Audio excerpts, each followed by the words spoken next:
ஏசப்பா உங்களுக்கு வாக்குத்தத்தம் கொடுத்திருக்கிறார்ல, அது உங்களை பார்த்து அல்ல, உங்களை சுற்றி இருக்கிற சூழ்நிலையை பார்த்து அல்ல, உங்க சம்பளத்தை பார்த்து அல்ல, உங்க திறமைய பார்த்து அல்ல. அவர் பெரியவரா இருக்கிறதுனாலே, அவர் வல்லமையுடையவரா இருக்கிறதுனாலே அந்த வாக்கு தத்தத்தை அவர் கட்டளை இட்டிருக்கிறார். நீங்கள் கரங்களை தட்டும் போதே நான் நம்புகிறேன், அந்த வார்த்தை ஆம் என்றும் ஆமேன் என்றும் அப்படியே நிறைவேற போகிறது. ஹல்லேலூயா.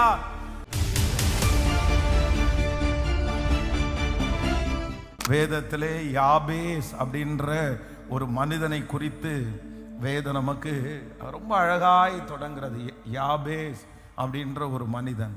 ஆனால் அந்த மனுஷனுடைய பெயர் பார்த்தீங்க அப்படின்னா, அவனுடைய தாயார் அவனை துக்கத்தோடு, அந்த வசனத்தை நீங்கள் வாசிக்கும் போது ரொம்ப அழகாக சொல்லப்பட்டிருக்கிறோம். அவனை துக்கத்தோடு பெற்றெடுத்தேன் என்று சொல்லி அவனுக்கு யாபேஸ் அந்த பெயர். ஆனால் வேதம் சொல்லுது, அந்த ஜீரோ அதிலிருந்து ஆரம்பிச்ச அந்த மனுஷன் எப்படி ஆனானா அப்படின்னு சொன்னா, ஒரு ஊருக்கே சொந்தக்காரனாய் ஆண்டவர் அவனை மாற்றினார். நீங்கள் 1 நாளாகமத்தின் புஸ்தகம் 4ஆம் அதிகாரத்தினுடைய 10வது வசனத்தை வாசிக்கும் போது, யாபேஸ் இஸ்ரவேலின் தேவனை நோக்கி, தேவரீர் என்னை ஆசீர்வதித்து என் எல்லையை பெரிதாக்கி உமது கரம் என்னோடு இருந்து தீங்கு என்னை துக்கப்படுத்தாதபடிக்கு அதற்கு என்னை விலக்கி காத்தருளும் என்று வேண்டிக் கொண்டான். அவன் வேண்டிக் கொண்டதை தேவன் அருளினார். அடுத்த 11வது வசனம், சுகாவின் சகோதரனாகிய கேலூப் மீகீரை பெற்றான், இவன் எஸ்தோனியனின் தகப்பன். அப்போ ஆண்டவருடைய பிள்ளைகளே, தன்னுடைய தாய் அவனை துக்கத்தோடு பெற்றெடுத்தேன் அப்படின்னு சொல்லி அவனுக்கு 9வது வசனத்தை வாசிக்கும் போது, யாபேஸ் என் சகோதரரை பார்க்கிலும், யாபேஸ் தன் சகோதரரை பார்க்கிலும் கனம் பெற்றவனாய் இருந்தான். அவன் தாய் நான் துக்கத்தோடே அவனை பெற்றேன் என்று சொல்லி அவனுக்கு யாபேஸ் என்று பெயரிட்டாள். அப்படின்னா அந்த அந்த அந்த சூழ்நிலை ரொம்ப மோசமான ஒரு சூழ்நிலை. அவங்க பெற்றெடுக்கும் போது பெரிய ஒரு இக்கட்டுக்குள்ளே இருக்கிறாங்க. அதனால அந்த சூழ்நிலைக்கு தகுந்தது போல அவனுக்கு என்ன பேர் வைக்கிறாங்க அப்படின்னா, துக்கம் அப்படின்னு பேர் வைக்கிறாங்க. ஒரு ஜீரோவா ஆரம்பித்த அந்த மனிதன், ஆனால் வேதம் சொல்லுது யாபேஸை கர்த்தர் ஆசீர்வதித்தார். அவன் இஸ்ரவேலின் தேவனை நோக்கி, என்னை ஆசீர்வதித்து என் எல்லையை பெரிதாக்கி தீங்கு என்னை துக்கப்படுத்தாதபடி அதற்கு என்னை விலக்கி காத்தருளும் என்று வேண்டிக் கொண்டான். அவன் வேண்டிக் கொண்டதை தேவன் அவனுக்கு அருளினார். அப்படின்னா அவனை என்ன பண்ணான்னா, அவனுடைய எல்லையை கர்த்தர் பெரிதாக்கினார். ஆண்டவருடைய கரம் அவனோடு கூட இருந்தது. தீங்கு அவனை துக்கப்படுத்தாதபடி ஆண்டவர் அவனை காப்பாற்றினார். அப்போ நான் விசுவாசிக்கிறேன், ஒரு மனுஷனை ஆண்டவர் ஜீரோ அதிலிருந்து எடுத்து என்ன எப்படி மாத்தினார் அப்படின்னு சொன்னா, ஒரு தேசத்திற்கே தலைவனாய் ஆண்டவர் மாற்றினார். அப்போ நம்முடைய ஆண்டவர் வளர பண்ணுகிற ஆண்டவர். நீங்க பிறக்கும் போது எப்படி இருந்தாலும், உங்களுடைய சூழ்நிலைகள் எப்படி இருந்தாலும், நம்முடைய தேவன் நம்ம மரிக்கும் போது அப்படி மரணம் அடைகிற செய்கிறவர் அல்ல, நம்மை வளர்த்துகிற தேவனாய் இருக்கிறார். நமக்கு பின்னணிகள் எதுவும் இல்லாமல் இருக்கலாம், ஆழ்பலம் எதுவுமே இல்லாமல் இருக்கலாம், நம்ம பிறந்த சிச்சுவேஷனே ரொம்ப வித்தியாசமாக இருக்கலாம். ஆனால் ஆண்டவர் நினைச்சார்னா நம்முடைய எல்லையை கர்த்தர் பல மடங்கு பெரிதாக்குறதற்கு கர்த்தர் வல்லவராய் இருக்கிறார். நான் விசுவாசிக்கிறேன், நாம் ஆராதிக்கிற கர்த்தர் அவர் எல்லைகளை பெரிதாக்குகிற தேவனாய் நம்மத்திலே வந்திருக்கிறார். ஆமேன். ஜீரோவா ஒன்றுமே இல்லாத, ஆமேன், துவக்கமே இல்லாத பலரை ஆண்டவர் பலதற்கு கர்த்தர் அதிகாரியாய் கர்த்தர் சீக்கிரமாய் மாற்ற போகிறார். அப்போ அந்த ஒரு ஜெபம், ஆண்டவருக்கு பிரியமான ஒரு ஜெபம், ஆண்டவர் கேட்கிறது போல ஒரு ஜெபம், தேவரீர் நீர் என்னை ஆசீர்வதித்து அப்படின்னா நீங்க தான் என்ன ஆசீர்வதிக்க முடியும். ரெண்டாவது, என் எல்லையை பெரிதாக்கி உமது கரம் என்னோடு இருந்து தீங்கு என்னை துக்கப்படுத்தாதபடி அதற்கு என்னை விலக்கி காத்தருளும். அப்போ சில ஜெபங்கள் அர்த்தமுள்ள ஜெபங்கள், ஆண்டவரை முக்கியத்துவப்படுத்துகிற ஜெபங்கள், ஆண்டவருக்கு ரொம்ப கனம் கொடுக்கிற ஜெபங்கள், அவருடைய நாமம் மகிமைக்காக ஜெபிக்கிற ஜெபங்கள். இந்த மாதிரி ஆண்டவருக்கு சில ஜெபங்கள் ரொம்ப பிடிக்கும் ஆண்டவருக்கு. அதே போலதான் சாலமன் ஜெபம் பண்ணுனா எனக்கு ஞானத்தை தாங்க அப்படின்ற அந்த ஜெபம் ஆண்டவருக்கு ரொம்ப அட்ராக்ட் ஆயிருச்சு. அதே போல யோசபாத் ராஜா பலன் உள்ளவனுக்காகிலும் பலனற்றவனுக்காகிலும் உதவிகள் செய்வது உமக்கு லேசான காரியம், இந்த ஏராளமான கூட்டத்திற்கு முன்பாக நிற்கிறதற்கு எங்களுக்கு பலன் இல்லை, போகும் வழி இன்னதென்று எங்களுக்கு தெரியாது. உடனே அந்த ஜெபத்தை ஆண்டவர் என்ன பண்றாருன்னா ரொம்ப அழகா ஆண்டவர் கேட்கிறார். அதே போல அன்னாள் தேவ சமூகத்துல ஆண்டவரே என்னுடைய நிந்தை மாறுவதற்காக எனக்கு ஒரு குழந்தைய கொடுத்தீங்கன்னா உயிரோடு இருக்கும் நாளெல்லாம் உங்களுக்காக நான் வளர்த்துவேன் அப்படின்னு சொன்ன வார்த்தை. அப்போ வேதத்துல பலவிதமான ஜெபங்களுக்கு ஆண்டவர் ரொம்ப அட்ராக்ட் ஆயிருக்கிறார், ரொம்ப பிரியப்பட்டிருக்கிறார். அப்போ சில ஜெபங்களை ஆண்டவர் ரொம்ப கவர்ந்து இழுக்கும். அப்போ நீங்களும் நானும் என்ன பண்ணணும்னா இந்த மாதிரி ஆண்டவருடைய இருதயத்தை நம் பக்கமாய் திருப்புகிற அந்த ஜெபங்களை நம்ம பண்ணணும். எத்தனை பேர் ஆமோதிக்கிறீர்கள்? நான் நிறைய நேரத்தில் என்னுடைய ஜெபத்தில் நம்புங்கப்பா அப்படின்னு நம்ம ஜெபம் பண்ணுவேன். என்னை நம்புங்க ஆண்டவரே, என்னை நம்புங்க, என்னை வேற யாரும் நம்பலை, என்னை வேற யாரும் நம்ப முடியாது, ஆனால் நீங்கள் நம்புனீங்கன்னா எல்லாரும் என்னை நம்ப ஆரம்பிச்சிருவாங்க அப்படின்னு என்னை நம்புங்கப்பா நம்புங்கப்பான்ற ஜெபம் கர்த்தர் சமூகத்தில் போய் சேர்ந்துருச்சு அப்படின்னு நான் நம்புகிறேன். அதனால் ஆண்டவருடைய பிள்ளைகளே, ஜபத்தில் உட்காரும் போது சும்மா நம்ம ஜெபம் பண்ணாம ஆண்டவரே ஸ்தோத்திரம் அப்படி நல்லவர் அப்படின்னு ஜெபம் பண்ணாம அவருடைய இருதயத்தை தொடுகிறது போல, அதைத்தான் எலியா நம்மை போல பாடுள்ள மனுஷனாய் இருந்தும் மழை வராதபடி எப்படி ஜெபம் பண்ணாராமா? கருத்தாய் ஜெபம் பண்ணினான், கருத்தாய் ஜெபம் பண்ணார். நம்முடைய ஜெபத்துல அந்த வார்த்தை நல்ல வார்த்தையா இருக்கணும். நம்முடைய ஜெபத்துல இருக்கிற வார்த்தைகள் ஆண்டவரை நம்பரக்கமாய் இழுப்புகிற வார்த்தைகளை நம்ம ஜெபம் பண்ணணும். நம்முடைய ஜெபத்துல ஒரு கருத்து இருக்கணும், ஒரு கருத்தா ஜெபம் பண்ணணும். நம்ம என்ன கேட்க போறோம், நம்ம என்ன கேட்கிறோம், அந்த காரியம் எதற்காக கேட்கிறோம், இந்த உள்நோக்கத்தை ஆண்டவர் என்ன பண்றாருன்னா அதிகமாய் கர்த்தர் விரும்புகிறார். அதனால எல்லா ஆண்டவருடைய பிள்ளைகளும் நம்ம புரியாம கிறிஸ்டியானிட்டியில பாருங்களேன், நிறைய விஷயத்தை புரியாம செஞ்சு நம்ம பழகிட்டோம், புரியாம செஞ்சு பழகிட்டோம் நிறைய காரியத்தை. அதை ஏன் எதுக்கு அப்படின்னு எல்லாம் நமக்கு தெரியாது. என்னமோ எல்லாரும் செஞ்சாங்க நானும் அப்படி செய்கிறேன் அப்படின்றது மாதிரி இல்லாமல் எல்லாத்தையும் ஆண்டவர் என்ன பண்ணுறார் அப்படின்னா உன் முழு இருதயத்தோடும் உன் முழு பலத்தோடும் உன் முழு ஆத்மாவோடும் அப்படின்னா என்ன சொல்றாருன்னா நீ புரிஞ்சு செய். இந்த காரியத்தை நீங்க ஒரு ஜெபம் பண்றீங்களா, அந்த ஜெபத்தினுடைய கண்டென்ட் என்ன, அந்த ஜெபம் நீங்க எதற்காக ஜெபிக்க போறீங்க, அந்த ஜெபத்தினால என்ன பலன் இருக்கிறது, அந்த ஜெபம் ஆண்டவருக்கு பிரியமான ஜெபமா இருக்குமா அப்படின்னு நம்முடைய ஜெபத்துல கருத்தா நம்ம ஜெபம் பண்ணணும். என்னமோ ஒன்ன நம்ம ஜெபம் பண்ணிட முடியாது. ஏன்னா நாம் ஆராதிக்கிற ஆண்டவர் அவர் ஜெபத்தை கேட்கிறவர், அவர் ஜெபத்தை கேட்கிறவர். வேதம் சொல்கிறது இஸ்மவேல் உமக்கு முன்பாக பிழைப்பானாக அப்படின்னு ஆபிரகாம் ஒரு ஜெபம் பண்றாரு. அவ்வளவுதான். அந்த ஜெபமே பாத்தீங்க அப்படின்னா இஸ்மவேல் பிழைச்சிட்டாரு. ஆனா அவனுடைய கை எப்பொழுதும் யாருக்கு விரோதமா இருக்குன்னா ஆண்டவருடைய பிள்ளைகளுடைய ஜனங்களுக்கு விரோதமாகவே இருக்கு அவனுடைய கை. அப்போ நம்ம ஜெபிக்கிற ஜெபத்துல ரொம்ப தெளிவுள்ளவர்களா இருக்கணும், ரொம்ப தெளிவுள்ளவர்களா இருக்கணும். நம்ம கேட்கிற அந்த நோக்கத்தை ஆண்டவர் அறிகிறார். நீங்க என்ன காரியத்திற்காக கேட்கிறீர்கள்? நம்ம சுய இதற்காக, பெருமைக்காக, இல்லைன்னா இன்னொருத்தரை பழி வாங்கணுன்றதற்காக, இல்லை இன்னொருத்தருக்கு முன்னாடி நம்முடைய கெத்தை காமிக்கணுன்றதுக்காக இப்படிப்பட்ட ஜெபங்கள் வேண்டாம். அப்படிப்பட்ட ஜெபங்கள் உங்களுக்குள்ளே இருக்குமானால் அந்த ஜெபத்தை நீங்க மாற்றுங்க. அந்த ஜெபத்தை மாத்திட்டு உங்க ஜெபத்துல என்ன இருக்கணும் அப்படின்னு சொன்னா, தேவரீர் நீ நீர் என்னை ஆசீர்வதித்து என் எல்லையை பெரிதாக்கி உமது கரம் என்னோடு இருந்து தீங்கு என்னை துக்கப்படுத்தாதபடி அதற்கு விலக்கி காத்து கொள்ளும் என்று வேண்டிக் கொண்டான். அவன் வேண்டிக் கொண்டதை தேவன் அவனுக்கு அருளினார். ஹல்லேலூயா! எத்தனை பேரை ஆமோதிக்கிறீர்கள்? கைகளை எல்லாரும் உயர்த்தி, ஏசப்பா, என்னுடைய ஜெபத்துல நல்ல வார்த்தைகள், உண்மையான வார்த்தைகள் நான் கருத்தாய் ஜெபிக்க சொல்லுங்க. கருத்தாய் ஜெபிப்பதற்கு நீர் எனக்கு உதவி செய்வீராக.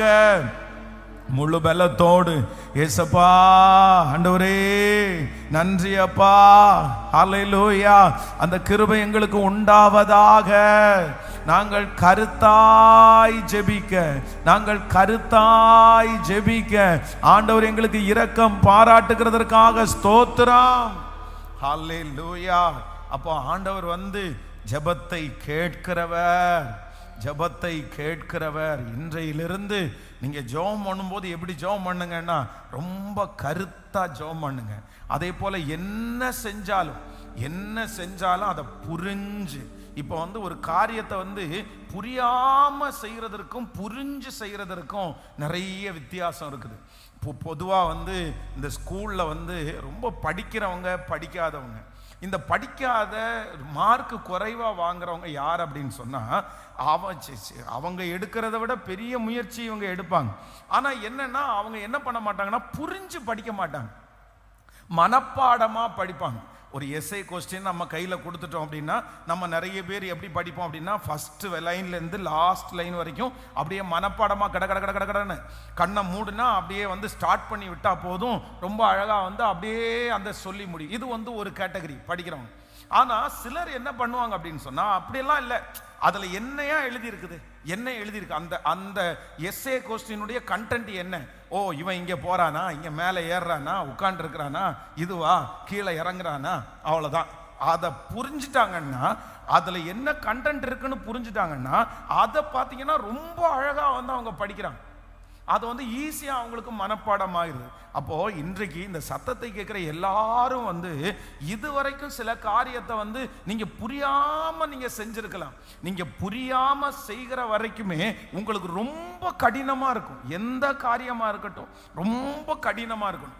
ஆனா நீங்க என்ன இருக்குன்னு புரிஞ்சுக்கிட்டீங்கன்னு வச்சுங்களேன், அது ரொம்ப சுலபமா ரொம்ப ஈஸியா நீங்க அதை செஞ்சுட்டு போயிடலாம். கர்த்தரிடத்துல கேளுங்க, ஆண்டவரே எனக்கு ஒரு ஞானத்தை கொடுங்க, நான் ஜெபம் பண்ணினாலும் நான் எதை செஞ்சாலும் அதுல என்ன இருக்குன்றத புரிஞ்சு அறிஞ்சு செய்யக்கூடிய ஒரு கிருபையை கர்த்தர் நமக்கு தயவாய் கர்த்தர் தருகிறவர். ஹல்லேலூயா. அப்படியே கைகளை உயர்த்தி சொல்லுவோம், ஆண்டவரே ஆமென்.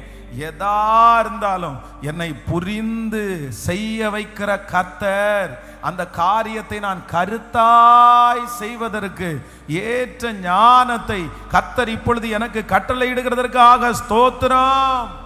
நன்றி நன்றி. ஆமென். ஹல்லேலூயா. வேதத்துல வந்து மோசையை பார்த்து ஆண்டவர் சொல்லுகிறாரு, இவங்க அத்தனை பேருக்கும் வந்து நான் வந்து கிட்டத்தட்ட ஒரு மாசம் முழுக்க நான் என்ன பண்ணுவேன்னா, அவங்க எல்லாருக்கும் வந்து இறைச்சி கொடுப்பேன்னு ஆண்டவர் சொல்றாரு. சொன்ன உடனே மோசே என்ன சொல்றாரு அப்படின்னு சொன்னா, ஆண்டவரே ஃபர்ஸ்ட் ஆண்டவர் சொன்ன அடுத்த நிமிஷத்துல அவர் என்னதான் பார்க்கிறாருன்னா, தன்னுடைய பேக்கெட்டை தான் பார்க்கிறாரு. நமக்கு நிறைய பேருக்கு ஆண்டவர் அப்படிதான் வாக்குத்தத்தங்கள் கொடுக்கும்போது நம்ம நிறைய நேரத்தில் நம்முடைய பேக்கெட்டை தான் பார்ப்போம். நம்முடைய பேக்கெட்டை பார்த்து நம்ம வந்து வாக்குத்தத்தத்தை சுதந்திரிக்க முடியாது. நம்ம அவருடைய கரத்தை பார்த்தா மட்டும்தான் நம்முடைய வாக்குத்தத்தங்கள் நிறைவேறும். எப்பொழுதும் ஆண்டவர் வாக்குத்தத்தம் கொடுக்கும்போது உங்களை பார்த்து உங்கள்கிட்ட இருக்கிறத பார்த்து வாக்குத்தத்தம் கொடுக்கிறவர் அல்ல. அவர் பெரியவராய் இருக்கிறதுனால் நம்மேல ஆணையிடாதபடி அவரை தாமே ஆணையிட்டு நமக்கு வாக்குத்தத்தத்தை நிறைவேற்றுகிறவர். ஆமென். உடனே மோசே என்ன சொல்றாரு அப்படின்னு சொன்னா, ஐயோ நீங்க என்ன சொல்றீங்க, இந்த இத்தனை லட்சம் ஜனங்களுக்கு இங்கே இருக்கிற எல்லா ஆடு மாடுகளையும் அப்படின்னா எகிப்திலிருந்து அவங்க கூட்டிட்டு வந்தாங்க பாருங்க, அந்த மொத்த ஆடு மாடுகளையும் அடித்தாலும் 3 நாள் கூட இவங்களுக்கு என்ன பண்ண முடியாது, 3 நாள் கூட இவங்களுக்கு வந்து போஷிக்க முடியாது அப்படின்றாரு. அடுத்து உடனே சொல்றாரு, சரி இது கூட பரவாயில்ல, இந்த கடலிலே இருக்கிற அத்தனை மச்சங்களை எடுத்தாலும் இத்தனை பேருக்கு என்ன பண்ண முடியாது. ஏன்னா கிட்டத்தட்ட ஒரு 20 லட்சம் பேருக்கும் அதிகமான ஜனங்கள் இருக்காங்கல்ல, இத்தனை பேருக்கு ஒரு மாசம் முழுக்க நான்வெஜ் சாப்பாடு போடணுன்றது என்ன சிறிய விஷயமா? ஆனா ஆண்டவர் சொல்றாரு, நீ எதுக்குடா இது பண்ற? நீங்க என்னாகமம் 11ஆம் அதிகாரத்தினுடைய 23வது வசனம், அதற்கு கர்த்தர் மோசேயை நோக்கி, கர்த்தருடைய கை குறுகி இருக்கிறதோ, என் வார்த்தையின்படி நடக்குமோ நடவாதோ என்று நீ இப்பொழுது காண்பாய். நீங்கள் 24வது வசனம், அப்பொழுது மோசே புறப்பட்டு கர்த்தருடைய வார்த்தையை ஜனங்களுக்கு சொல்லி ஜனங்களில் மூப்பரில் 70 பேரை கூட்டி கூடாரத்தை சுற்றிலும் அவர்களை நிறுத்தினான். அடுத்து கர்த்தர் மேகத்திலிருந்து இறங்கி அவனோடு பேசி அவனின் மேல் இருந்த ஆவியை மூப்பராகிய அந்த 70 பேர் மேலையும் கர்த்தர் வைத்தார். ஸோ இந்த அதிகாரத்தை வாசிக்கும் போது ஆண்டவர் ஜனங்களை கிருபையாய் கர்த்தர் போஷித்து கர்த்தர் நடத்தினார். ஆமென். கர்த்தர் காடைகளை வரவழைத்தார், அவங்க மிகுதியாய் பெற்று கொண்டார்கள். நான் தீர்க்க தரிசனமா நான் நம்புறேன், கர்த்தர் உங்களுக்கு நிறைய வாக்கு தத்தத்தை ஆண்டவர் தந்திருக்கிறார். ஆனா நீங்க சொல்லலாம், ஆண்டவரே இது எப்படி நடக்கும், இது எப்படி நடக்கும், இந்த மாதிரி செஞ்சாலும் நடக்காதே, இவங்க கொடுத்தாலும் நடக்காதே, இதை வித்தாலும் நடக்காதே.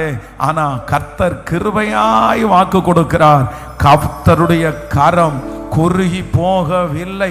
நிச்சயமாய் அந்த அற்புதத்தை நம்ம பார்க்க போகிறோம். நம்புறவங்க நல்ல கரங்களை தட்டி, முழு பலத்தோட கரங்களை தட்டி நிச்சயமாய் அந்த அற்புதத்தை பார்க்க போறீங்க. கர்த்தர் காடைகளை கர்த்தர் வரவழைப்பார், காடைகளை கர்த்தர் வரவழைப்பார். ஆமென். அவருடைய வார்த்தையின்படி நிச்சயமாய் நடக்கும், நிச்சயமாய் நடக்கும். எத்தனை பேர் விசுவாசிக்கிறீர்கள்? ஹல்லேலூயா. அதனால எல்லாரும் ஒரு நம்பணும், என்னுடைய பாக்கெட்டை பார்த்து இல்ல, என்ன சுத்தி இருக்கிறத பார்த்து இல்ல, அவர் வாக்குத்தத்தம் கொடுக்கும் போது அவரை நம்பிதான் அவர் வாக்குத்தத்தம் தருகிறார். அவரை வைத்துதான் எனக்கு வாக்குத்தத்தம் தருகிறார். ஒரு தகப்பன் தன் பிள்ளைக்கு ஒரு கிஃப்டை தருவேன்னு சொல்லும் போது பிள்ளைய வைத்தல்ல, யாரை வைத்து தான் சொல்றாரு? தன்னுடைய தகப்பனுடைய ஆசீர்வாதத்தை வச்சு. ஏசப்பா உங்களுக்கு வாக்குத்தத்தம் கொடுத்திருக்கிறார்ல, அது உங்களை பார்த்து அல்ல, உங்களை சுற்றி இருக்கிற சூழ்நிலையை பார்த்து அல்ல, உங்க சம்பளத்தை பார்த்து அல்ல, உங்க திறமையை பார்த்து அல்ல. அவர் பெரியவரா இருக்கிறதுனாலே, அவர் வல்லமையுடையவரா இருக்கிறதுனாலே அந்த வாக்கு தத்தத்தை அவர் கட்டளை இட்டிருக்கிறார். நீங்கள் கரங்களை தட்டும் போதே நான் நம்புகிறேன், அந்த வார்த்தை ஆம் என்றும் ஆமேன் என்றும் அப்படியே நிறைவேற போகிறது. ஹல்லேலூயா. காற்றை நாம் காண மாட்டோம், மழையை பார்க்க மாட்டோம்.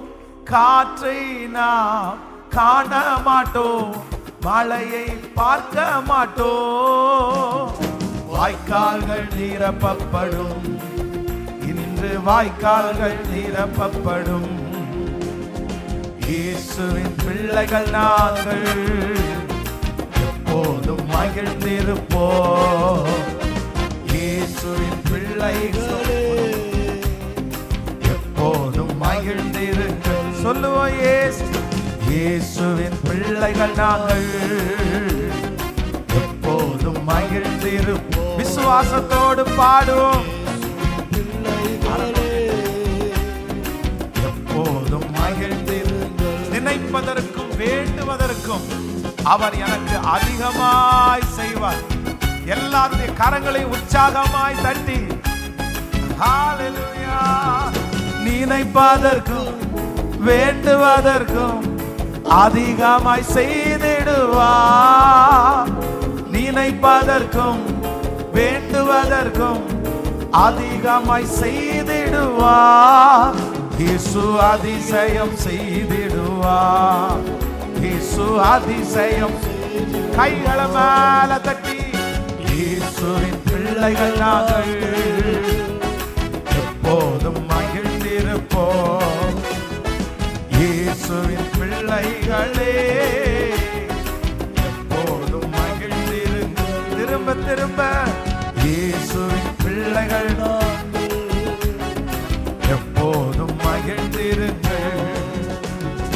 இயேசுவின் பிள்ளைகளே எப்போதும் மகிழ்ந்திருங்கள்.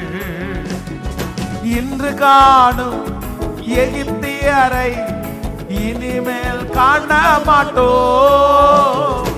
இன்று காணும் எகிப்தியரை இனிமேல் காண மாட்டோம். நமக்காய் யுத்தம் செய்வார் இயேசு, எனக்காய் யுத்தம் செய்வார். இயேசுவின் பிள்ளைகள் நாங்கள் எப்போதும் ஹல்லேலூயா. பிள்ளைகளே எப்போதும் மகிழ்ச்சி. திரும்ப திரும்ப எதை நினைத்தும் கலங்காமல் எப்போதும் ஸ்தோத்தரிப்போம். எதை நினைத்தும் கலங்காமல் எப்போதும் ஸ்தோத்தரிப்போம். நாம் எப்போதும் ஸ்தோத்தரிப்போம். நாம் எப்போதும் ஸ்தோத்தரிப்போம். இயேசுவின் பிள்ளைகள் நாங்கள் எப்போதும் மகிழ்ந்திருப்போம். இயேசுவின் பிள்ளைகளே எப்போதும் மகிழ்ந்திரு. இயேசுவின் பிள்ளைகள் நாங்கள் எப்போதும் மகிழ்ந்திருப்போம். இயேசுவின் பிள்ளைகளே எப்போதும் மகிழ்ந்திருங்கள். ஹல்லேலூயா. புதிய ஏற்பாட்டிலே சீடர்களை பார்த்து ஆண்டவர் சொல்றாரு, இவர்கள் எல்லாரும் ரொம்ப களைச்சு போய் இருக்கிறாங்க, இவங்களுக்கு ஆகாரம் கொடுங்கன்னு சொல்லும்போது சீடர்கள் அவர்களை பார்த்து சொல்றாரு, இந்த ஊர்ல இருக்கிற மொத்த கடையில இருந்தும் சாப்பாடை வாங்கிட்டு வந்தாலும் இத்தனை பேருக்கு என்ன பண்ண முடியாது, நமக்கு ஆகாரம் கொடுக்க முடியாது. உடனே ஆண்டவர் என்ன சொல்றாரு அப்படின்னு சொன்னா, இல்ல நீங்க கொடுங்கப்பா, கடையில வாங்க சொல்லல, நீங்க கொடுங்க. உடனே ஒருத்தர் சொல்றாரு, இங்கே எங்களிடத்திலே 5 அப்பங்களும் 2 மீன்களையும் தவிர ஒன்றுமே இல்லை. ஆனா கர்த்தர் அதை எடுத்து ஆசீர்வதிச்சு 5 புருஷர்கள் 5000 பேர் கர்த்தர் அப்படியே கிருபையாய் கர்த்தர் போஷித்தார். ஆமென். அதனால ஆண்டவருடைய பிள்ளைகளே, சில வாக்குத்தத்தங்கள் எல்லாம் உங்களுக்கு நடக்குமான்ற ஒரு பெரிய கேள்விக்குறி உங்களுக்கு உண்டாயிருக்கலாம். இந்த வாக்குத்தத்தம்லாம் எனக்கு எப்படி நடக்கும், இது எனக்குரியது இல்லைன்னு கூட சொல்லலாம். இல்லை, உங்களையும் என்னையும் பார்த்தல்ல, அவர் வல்லமை உள்ள தேவனாய் இருக்கிறபடினால், அவர் பெரிய தேவனாய் இருக்கிறபடினால் என்ன பார்த்து ஆண்டவர் வாக்குத்தத்தம் கொடுக்கிறதல்ல, அவரை வைத்துதான் அவர் வார்த்தையை கொடுக்கிறார். நீங்க அதற்கு தகுதி அற்றவர்களா இருக்கலாம், அதை செய்யக்கூடிய பலன் உங்களுக்கு இல்லாமல் இருக்கலாம். ஆனால் அவர் பெரியவராய் இருக்கிறதுனாலே சொன்ன வார்த்தை ஆம் என்றும் ஆமேன் என்றும் அப்படியே நிறைவேறும், அப்படியே நிறைவேறும். நம்முடைய கண்களால் அதை நம்ம பார்க்க போகிறோம். ஹல்லேலூயா. என்ன கர்த்தர் பார்க்க வைக்க போகிறார். விசுவாசிக்கிறீர்களா? ஆமென்.